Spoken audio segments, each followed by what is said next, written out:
Sunday Night Football, Chicago Bears. Oh, baby. Oh, Los Angeles Chargers. It is 8.5 in favor of the Chargers. 46.5 is your total. Sunday night. Yeah, baby. Chicago. Here we go. Chargers. Hey, but Carrie looks good singing it though, doesn't she? Like, Just as good as I did right there. She looks same, 50-50. Looks good singing it. So I said I had 5 teasers, guys. This is the 4th of 5. I have the Chargers in the account, and this is mainly because now that we have a week of if the Chargers are not one of the worst teams in the NFL, we now have a week to examine what Tyson, Tristan, whatever his name is, Bagent is, and what he looks like. And if they can't figure out, this is still in teaser territory, guys. You can still, as of right now, get this under a field goal. If they cannot win against this secondary and against this offense with Bagent, no one knows his first name. If they cannot figure out how to win this game by a field goal, I'm not kidding. I think Staley could be canned. I think Staley could be fired in midseason.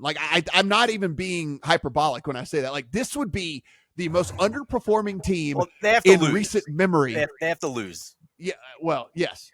Well, if they don't cover the field goal, they're losing. Let's just be for real. They're not winning the game by a point. It's just if they either win the game like they should, or they're going to lose outright and figure out a way to lose the friggin' game. And so, if you look at this one, and Steven, I'll start with you here. But if you just look, and I can't even put into word how in the world that this defense is as bad as it is literally shocking to me. Fortunately, though, you are running into a team that was already terrible passing the ball and now has an undrafted rookie playing quarterback for them. So if you cannot figure it out, you should get fired. You should lose your job, and you should go and not have to, and not be able to collect the gigantic 8-figure, whatever payday. I'm sure Staley's getting whatever, high 7 figures payday that you're getting every single year for all of that. The talent is too big. The talent is too strong in order for them to continue to perform this way. That being said, I do think Justin Herbert is a little overrated as a quarterback top to bottom, but that's a conversation for another day. This apparently is my hot take of the week because it seems like everybody's lining up to lay a ton of points with the Chargers, and I actually think the Bears are live to win this game, believe it or not. The Chargers play a weak-ass, soft zone I hope defense.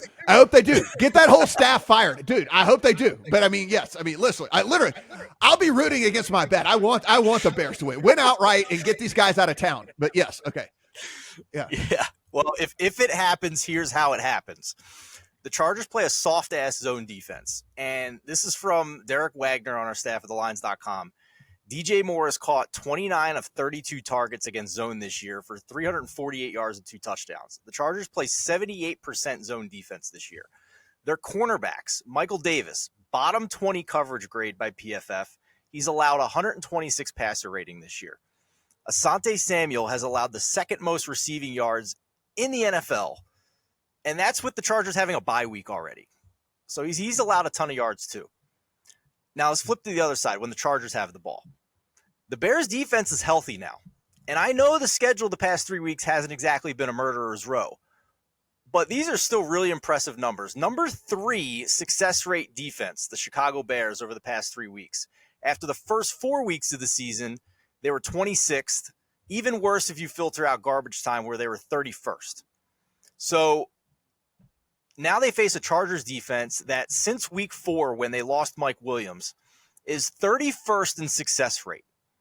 And they are 29th in success rate if you filter out garbage time. So this offense is not good without Mike Williams. The defense is soft. Thaddeus Bagent may have a shot in this game. We'll see. I don't know. But I just think that everybody lining up to lay points with what this Chargers team is now is taking a big leap here, I think.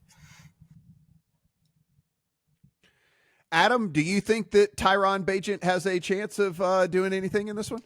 Guys, if you can't remember what the T stands for, then you just have to shorten his name. You shorten his first name, you shorten his last name, and you call him Teabag. Okay, we could do teabag. We could do that. I mean, listen. This is Tyrion how is you not know the the easiest podcast has thing. gone too long. Listen. Man. Tyrion, Bajent, whatever. Yes, let's I like do this. Tyrion. Game of Thrones Okay. reference. Very nice. Tyrion Bajent. I am going to differ from Matt on one thing when it comes to this handicap. I could very well see this game landing within a score because of this.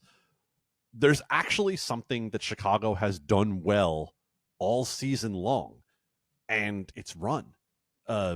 Their non-garbage time rush EPA is 12th in the league, and the one thing we know that the Chargers cannot do is stop the run. They haven't been able to stop the run for years. So they can't stop the run this year either. They're 29th in non-garbage time EPA defensively, and I could see a game script here in which Chicago controls this with the run game for quite a long time, and we have to watch the Chargers come back late and try to win this thing. I actually am comfortable taking the 8.5 with Chicago in this spot, which I don't think works in opposition to what Matt is saying about having them in the teaser. I don't about know this? that. How about this, Adam? So if we think that the ground game is success here, can you hedge your thought on that? Roschon Johnson's rushing prop is 30.5 yards. So could you almost hedge your bet on that they're going to have success? If them having success in this game is predicated on running the ball successfully, and he's going to be your primary ball carrier in the game, wouldn't he need to get 31 yards in order for this to work? So couldn't you maybe almost half and half your bet there or something? I don't think you have to. I think you can same game parlay it if that's the way you want to do it, right? And look at it this way. If you think they control the game by running the football, then you think that the Bears are, as Steven said, maybe potentially live to win, but they're definitely live to cover less than 8.5 too, right? If they're able to control the narrative here, then you could probably push this down to something along the lines of only taking 6 with Chicago, and then parlay that with having Roschon Johnson over.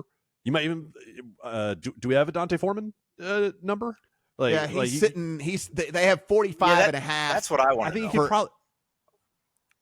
You could go either way, right? You could do both. You could do either one. You're exactly right. You do both because those are both less than 50 yards against the Chargers rush defense. Yeah. Right. Like you could say that both of them are going to be able to do that, and then you could play an alt spread down, and you could probably get. I'm going to guess top of the head. I'm going to guess you could get 40 or 50 to 1 on something along those lines if you're willing to give up some of the points. So when it comes down to it, in the end, I hear everything Steven was saying about the coverage situation with the Chargers. I don't think it's going to matter. And I certainly don't want to base my handicap on whether Teabag is going to be able to get the ball downfield by any stretch of the imagination, because last week, God, I could not believe this stat when I first heard it on podcast this week. 2 yards. 2 yards average depth of target. 2 yards. 2 yards for Teabag. Like, he was not pushing the ball down the field at all, and he didn't have to because the Raiders are that bad. But newsflash, so are the Chargers. Defensively, they are that bad. So anyway, point being, I would take the 8.5 with Chicago. We could, there's some pretty interesting, like you said, some pretty interesting stuff you can do with the same game parlay if you wanted to paint a picture in which, the Bears have success. Like you said, you could buy the number down a little bit. You put in Foreman over 40. You put in Johnson over 40. Now you're starting to already approach like 6-7 to 1. So anyway, there's interesting ways. I think depending on how far you're willing to push that spread, I bet you could get even better on that. I got one for you. I got one. I threw one in real quick. Bears plus 3.5. Foreman over 46.5 rushing yards. Johnson over 30.5 rushing yards. And a Foreman anytime touchdown is only 12 to 1 because it's a lot of correlation there. But I was way the hell off. Oh God, sorry guys, I was way the hell off on. But you're right, Steve. That's based off of the ridiculous correlation there.